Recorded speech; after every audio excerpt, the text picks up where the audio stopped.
What's good, YouTube? It's Nas and we back with another video. Roll the 400 subscribers, of course. In today's video, I'm going to be basically talking about the San Antonio Spurs. And as we all know, the Western Conference is a deep conference. And I was just thinking during the start of NBA Media Day is going to be going on for next week. And I'm like, can the Spurs make the playoffs? Can Wemby lead the Spurs to the playoffs? And obviously, the Thunder had a young jump from a couple seasons ago, 2 seasons ago, where they seen themselves make the play-in and then obviously go from the number 1 seed. And can Wemby do that? Can Wemby be an MVP candidate this season? Because obviously, as we all know, before Wemby went down with the blood clot, it was looking like Wemby was going to, let's not even say looking like, Wemby was going to win Defensive Player of the Year, and it wasn't going to be close either. And with this team around him, I feel like they have the talent to make the playoffs, but obviously, as we all know, in the Western Conference, everything's up for grabs except for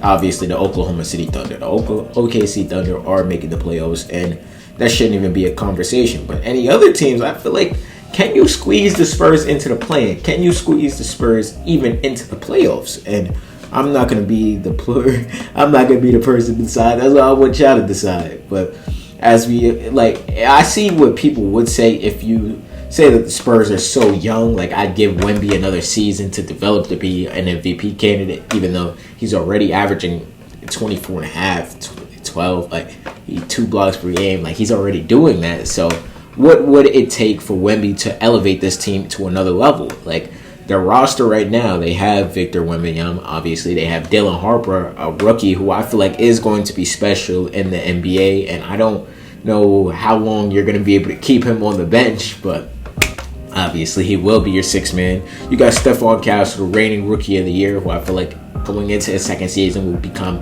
even better than he already was. You got Jeremy Sohan, however you say his name.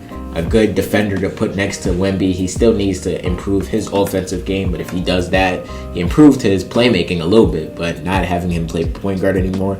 You got Carter Bryant, you got Luke Cornett, you got Kelly Olynyk, you got Devin Vassell, you got David Jones, you got De'Aaron Fox. Obviously, I wanted to make a private video on De'Aaron. I might do that soon.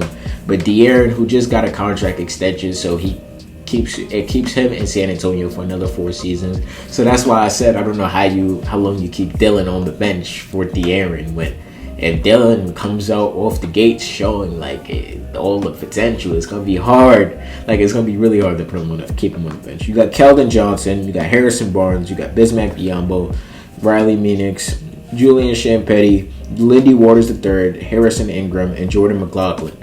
And on paper, I feel like that could be a sneaky team to watch out for in the Western Conference. But I would see if you told me to my face, fuck no, the Spurs are not making the playoffs. They don't have any chance to make the playoffs.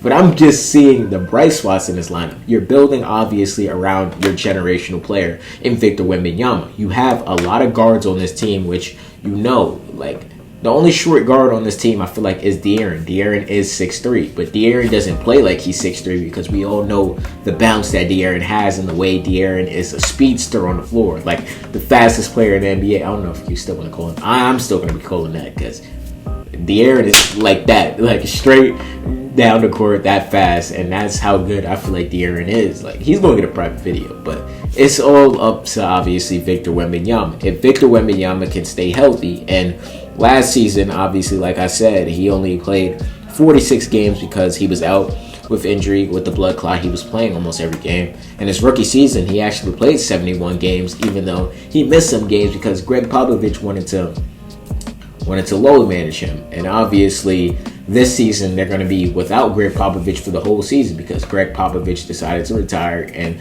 they have the new Spurs head coach. So I feel like he learned a lot last season coaching that young team, obviously, without Popovich out. But this season, we'll really get to see what the Spurs head coach is actually made of, and see if he can pick up the slack from Greg Popovich and lead this young team into the playoffs. Like, obviously, Mark Daigneault, I think that's how you say his last name. I'm bad with last names, sort of. But like he did a couple seasons ago with the young Oklahoma City Thunder. At the same time, there's a lot of teams that the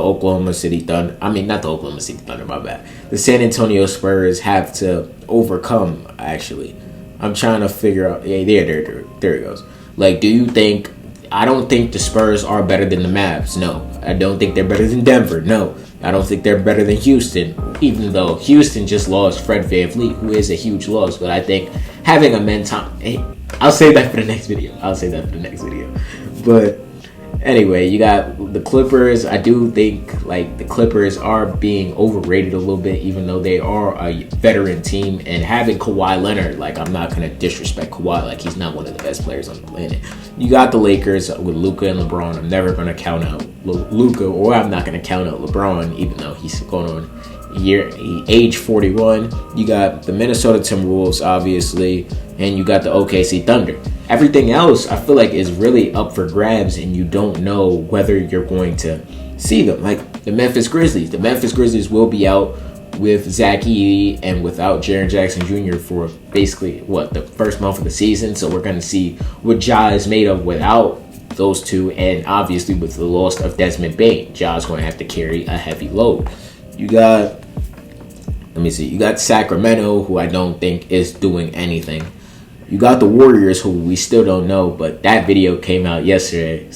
That video I just recorded yesterday, and it's funny because after that video, it's rumored that the Jonathan Kuminga situation will be over next week, and that's when they'll sign Al Horford, Steph Curry, D'Anthony Melton, and I'm forgetting somebody. Fuck, damn. I really am. I think it's Gary Payton, but it don't matter. I don't feel like they're doing anything either. But those additions do help out the Golden State Warriors. But like I said, like I would pick the San Antonio Spurs to be a sleeper team. Like last year, I picked the Houston Rockets to make that jump, and look what the Rockets did last season. They were the second seed. They were the number one seed before they got passed by the Oklahoma City Thunder, and their defense made a whole different improvement. Yes, the Spurs don't have Udoka leading the way, being that head coach. But at the same time, if you have a player like Victor Wembanyama who wants to win, you have young players who want to win, you have some veterans around them like Harrison Barnes, who has an NBA championship, that's been in the playoffs. You have him. So it's just a lot of guidance for this young Spurs team, who I feel like which can make a run at the playoffs or potentially the play-in. I'm pretty sure they weren't in the play-in last season. They were in the runnings before Wemby got hurt, but as soon as Wemby got hurt, that whole dream shattered. I'm going to keep it a buck. I stopped watching Spurs games because I'm one of those people that watch for a highlighted player that I like. And this year they actually have Dylan Harper, so if Wemby does get out, I would be intrigued to watch what the San Antonio Spurs are doing. But I don't know. I'm just interested in teams where I feel like that could make a run, but not really make that deep of a run in the playoffs. Like they're missing one piece. And I feel like the San Antonio Spurs might be the team to do that this season. But I want to know, how do y'all feel about the San Antonio Spurs? And what do you think they could accomplish this year? Do you think they're just going to be a lottery team again? Do you think they're going to be in the play-in?